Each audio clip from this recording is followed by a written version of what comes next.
Olá, sejam muito bem-vindos à Acorda pra Vida. Hoje eu vou dar continuidade para a história de Esther.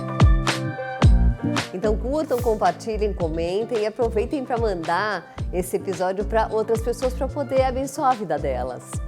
Bom, dando continuidade, a história de Esther é o seguinte.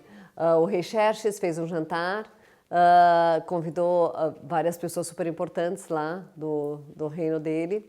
E a rainha, que era Vasti, ela não quis vir na hora que ele chamou para ele poder apresentar para todo mundo, mostrar como ela era linda, ela não quis vir. Ela foi deposta, então, do cargo dela. E então o rei Xerxes fez um concurso de beleza para, então, colocar uma outra pessoa no lugar dela. E ele escolheu a rainha Esther. E, bom, a Esther tinha um pai adotivo, o nome dele é Mordecai. Mordecai, então, tinha um cargo, né, no governo, ele conseguiu um cargo no governo. E a partir de agora, então, eu vou continuar a história. Ele conseguiu esse cargo no governo e depois entrou um primeiro-ministro que chamava Hamã. Só que naquela época era assim, as pessoas, né, quando você conhecia uma pessoa e ela tinha, então, uma posição mais baixa do que você, né, podia ser social, podia ser até de cargo, como seria teoricamente o caso de Mordecai com relação a Hamã, a pessoa, então, tinha que fazer aquela deferência, ela tinha que fazer toda uma atitude de que mostrava, então, que ela estava abaixo, né, da pessoa. Só que Mordecai não quis fazer isso com Hamã, ele não considerava isso. E o Hamã ficou extremamente irritado com Mordecai e resolveu, então, que porque ele não estava tendo essa atitude, que então ele ia matá-lo. Mas ele ficou tão endemoniado com isso, tão, que ele resolveu que ele não ia matar só Mordecai. Como Mordecai era judeu, ele ia matar absolutamente todos os judeus da Pérsia. E, bom, isso foi uma situação que, obviamente, quando Mordecai ficou sabendo, ele ficou absolutamente desesperado. Mas eu acho que vale muito a pena a gente, então, parar para analisar essa atitude de Hamã. Ele era um primeiro-ministro, então, quando ele se viu numa posição, né, de poder, ele toma uma atitude dessa. Aqui a gente está vendo, então, uma segunda situação que uma pessoa que está com muito poder, ela tem uma atitude dessa, né? Uma atitude de querer humilhar. Eu tinha uma pastora que ela falava uma coisa que eu acho que é uma grande verdade. Ela falava, olha, se você quer saber como realmente uma pessoa é, como está realmente o coração dela, observa como ela vai tratar pessoas que estiverem abaixo dela, não em situações normais, mas em situações que essas pessoas tenham feito coisas que ela não gostou.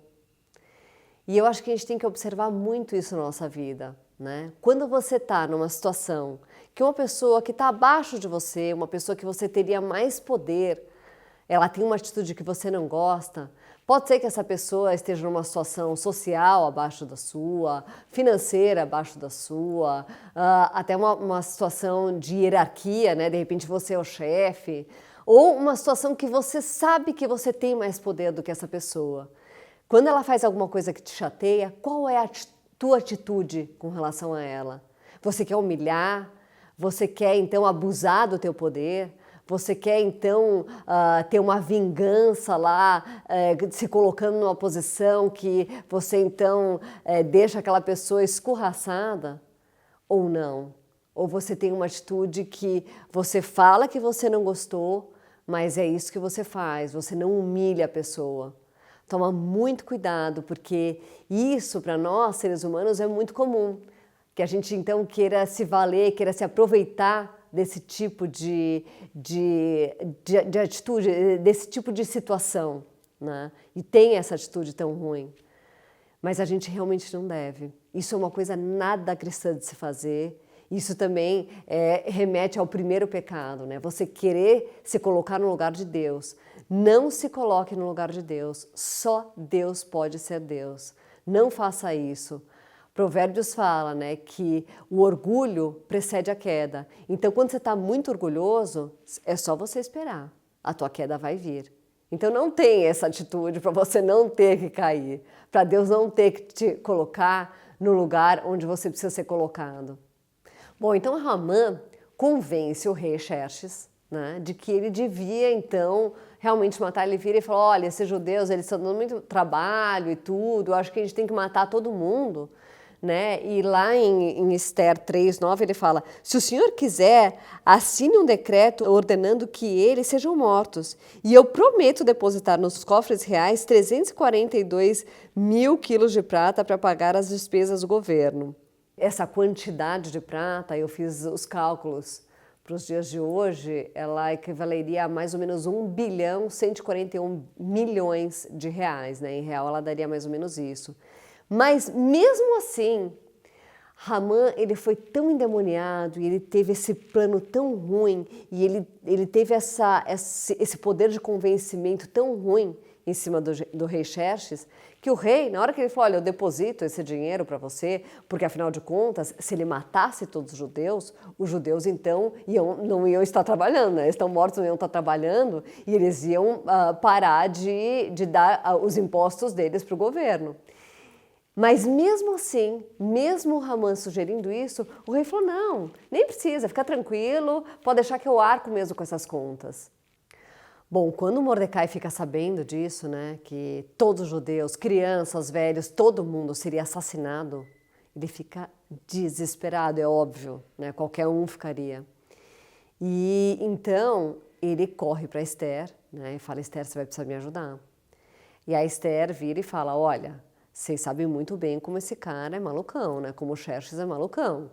Ele é um cara que, assim, só pode entrar no pátio dele quem é chamado por ele. E eu não fui chamada por ele. Faz mais de um mês que o cara nem sequer me chama, né, para me ver. Então, assim, eu até vou me arriscar. Mas ela toma uma atitude que é o que eu e você devemos fazer em situações que a gente está precisando realmente de um milagre. Sabe o que ela pede? Ela fala, olha, nos próximos 3 dias, eu, você e todos os judeus, você peça para todos os judeus fazerem um jejum. E todo mundo vai fazer um jejum. Bom, então depois de ter pedido para jejuar e orar, né, porque quando a gente jejua a gente deve orar, é bom vocês assistirem também o programa sobre o jejum, para vocês saberem o que é o jejum, como ele deve ser feito. Mas depois desse tempo, então, depois desses 3 dias, ela pega, coloca as roupas dela de rainha, né? Toma toda a coragem, ora, né, a Deus provavelmente, e vai até o pátio, né, correndo um super risco, porque o rei podia mandar matá-la, né? Então o rei estende o cetro dele e fala, o que você quer? Né? Eu vou atender todos os teus pedidos. Já aí, então, respondendo, né, o pedido de Deus, dela e de todo o povo judeu. Né? E é muito bom a gente fazer um jejum, porque justamente para a gente poder ouvir as respostas de Deus. Bom, o rei tem uma atitude tão positiva, né, que ele chega para ela e fala, olha, se você pedir metade de tudo que eu tenho, eu vou te dar. E daí ela fala, olha, eu queria te convidar para um jantar, né, você e o Ramã, para virem num jantar. E ela faz o jantar, o Ramã sai se achando o cara, né? Porque afinal de contas era só ele e o rei que tinham sido convidados. E ela já convida para um segundo jantar. No que o Ramã está saindo de lá, ele encontra com o Mordecai e o Mordecai, mais uma vez, não reverencia, né? Ele não faz aquela referência toda. E ele fica louco da vida, né? Ele que se acha o máximo, fica louco da vida. E daí ele encontra com a mulher e os amigos e conta toda essa história, e daí aquela coisa, né? Quando você é um endemoniado, a probabilidade de você andar com outras pessoas iguais a você é muito grande. A mulher e os amigos dele dão a seguinte ideia para ele. Eles falam, olha, faz o seguinte, faz uma forca de 20 metros de altura para enforcar esse cara. E ele acha essa ideia ótima, e faz mesmo essa forca. Bom, naquela noite, depois então desse primeiro jantar, que ela já tinha convidado então para um segundo jantar, o rei não consegue dormir. Ele fica com uma baita de uma insônia, não consegue dormir, E daí ele pede, então, para os funcionários dele começarem a ler as crônicas. Crônicas eram coisas que aconteciam no dia a dia. E no que os funcionários tiram o primeiro livro para começar a ler as crônicas, eles começam então a contar aquele episódio no qual Mordecai livra o rei da morte que os dois eunucos tinham preparado para ele, né? Que o Mordecai avisou, olha, pede para o rei tomar cuidado que esses caras estão planejando de matá-lo. Então a gente vê aqui a interferência de Deus, né? Vejam só, né? Quando a gente está fazendo as coisas para Deus, quando a gente faz lá um jejum e pede para Deus interferir, vejam a interferência de Deus. Ele colocou o rei para não conseguir dormir e daí essas pessoas para lerem essas crônicas. Quando o rei ficou sabendo disso, ele falou, mas espera aí, esse Mordecai, ele teve alguma homenagem para ele? Porque esse cara precisa ser homenageado. Bom, uma pessoa que teve uma atitude dessa, que me livrou da morte, eu preciso homenagear esse cara. Então, em Esther 6,6, a Bíblia diz o seguinte: Hamã entrou e o rei lhe disse, eu quero ter o prazer de prestar homenagens a um certo homem. Diga-me o que devo fazer por ele. Hamã pensou assim, quem será esse homem a quem o rei tanto quer honrar? É claro que sou eu. Bom, então, Hamã, ele achando que era ele, né? Ele mandou preparar tudo, né? E em Esther 6,9 ele diz o seguinte, então entregue as roupas e o cavalo a um dos mais altos funcionários do reino e ordene que ele vista as roupas no homem que o Senhor deseja honrar. Depois que ele leve o homem montado a cavalo pela praça principal da cidade e que diga em voz alta o seguinte, é isso que o rei faz pelo homem a quem ele quer honrar. O que ele não podia imaginar é que esse homem não era ele, e sim Mordecai. Mordecai que ele mesmo tinha planejado já não só matar todo o povo, mas agora então matar naquela forca de 20 metros que ele tinha feito. Só que na hora que eles colocam esse homem que o rei tinha então escolhido para homenagear, e Hamã vê que era Mordecai, ele sai morrendo de vergonha.